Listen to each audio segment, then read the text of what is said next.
Have you ever wondered what really makes bacteria and viruses different? They both cause infections, and they both can make you sick, but they're actually very different in how they work, how they spread, and how doctors treat them. In today's video, we'll break down everything you need to know, in simple terms, about bacteria versus viruses, how your body fights them, and why antibiotics help with one, but not the other. Let's start with the basics. Bacteria and viruses are both microscopic, so tiny that you can see them without a powerful microscope. But that's about where the similarity ends. Bacteria are living organisms. They have their own structure and their own machinery to grow, reproduce, and survive. In fact, bacteria are everywhere, in the air, soil, water, and even inside your body. Most bacteria are not harmful. In fact, many are essential for life. For example, your gut contains trillions of beneficial bacteria that help digest food, produce vitamins, and protect against harmful germs. These good bacteria are called the microbiome, and they play a major role in keeping you healthy. But some bacteria can cause disease. These are called pathogenic bacteria. Examples include Streptococcus, which causes strep throat, E. coli, which can cause food poisoning, and Mycobacterium tuberculosis, which causes tuberculosis. Now let's talk about viruses. Viruses are completely different. They're much smaller than bacteria. In fact, thousands of viruses could fit inside one single bacterial cell. And here's the key difference.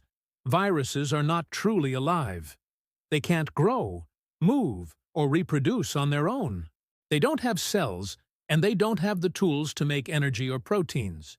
A virus is basically a tiny package of genetic material, either DNA or RNA, wrapped in a protective protein coat.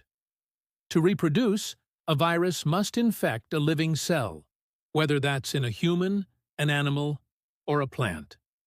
Once inside, it hijacks the cell's machinery, turning it into a virus factory. The cell eventually bursts, releasing new viruses that go on to infect other cells. So, in short, bacteria can live independently, but viruses cannot. Now let's look at how infections from each one behave in your body. When bacteria invade your system, they can multiply quickly in tissues or in the bloodstream. Your immune system responds by sending white blood cells to fight them, often causing inflammation, fever, or pus, all signs that your body is battling an infection. Viral infections, on the other hand, work differently. Since viruses take over your own cells, your immune system has to destroy those infected cells to stop the spread.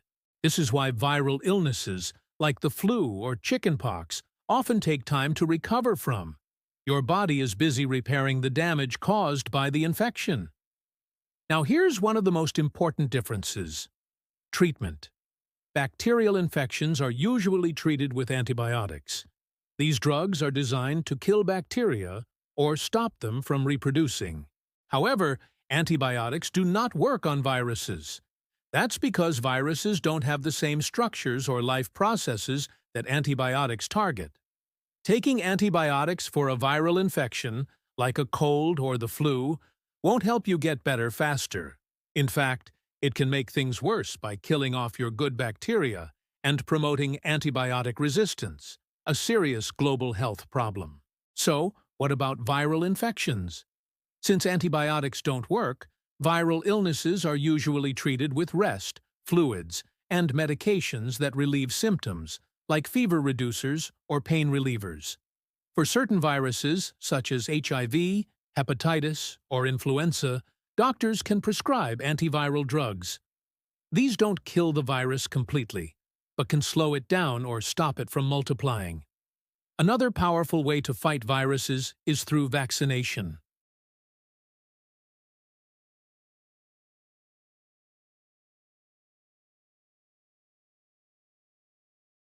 But if your sore throat is caused by a virus, like the common cold or influenza, antibiotics won't do anything. You'll just need rest, fluids, and time to recover. You might be wondering, if bacteria can be both good and bad, what about viruses? Are any viruses helpful? Interestingly, yes. Scientists have discovered that some viruses can actually be beneficial. For example, certain viruses that infect bacteria, called bacteriophages, are being studied as treatments for antibiotic-resistant infections. Researchers also use harmless viruses in genetic therapy to deliver healthy genes to patients with genetic disorders. So, even viruses have a role in modern medicine. Now let's talk about how to prevent infections, both bacterial and viral. The basics are similar for both. Wash your hands regularly with soap and water. Avoid close contact with sick individuals. And keep your immune system strong through balanced nutrition, adequate sleep, and regular exercise. For bacterial infections, proper hygiene and food safety are key. Things like cooking meat thoroughly and avoiding unpasteurized dairy products. For viral infections, vaccination is the best protection when available. For example, flu shots, COVID-19 vaccines, or hepatitis vaccines. Here's a quick summary to help you remember. Bacteria are living organisms that can survive on their own. Most are harmless or even helpful, but some cause disease. Viruses are not alive. They need a host to reproduce and spread. Antibiotics kill bacteria, not viruses. Vaccines protect you against many viral infections. And finally, good hygiene and a healthy lifestyle protect you from both. Your immune system is your body's greatest defense. It learns, adapts, and remembers how to fight off infections. Every time you recover from a bacterial or viral illness, your immune system becomes even smarter and stronger. So next time you hear someone say, "I need antibiotics for my cold," you'll know the truth. It might not help, and it could actually cause more harm than good. The best medicine is knowledge, and that's what Health 365 is all about. If you found this video helpful, please give it a thumbs up and share it with your friends and family, because understanding how bacteria and viruses work is one of the best ways to stay healthy. And don't forget to subscribe to Health 365 for more science-based, easy-to-understand health videos every week. Thank you for watching. Stay healthy, stay curious, and keep learning.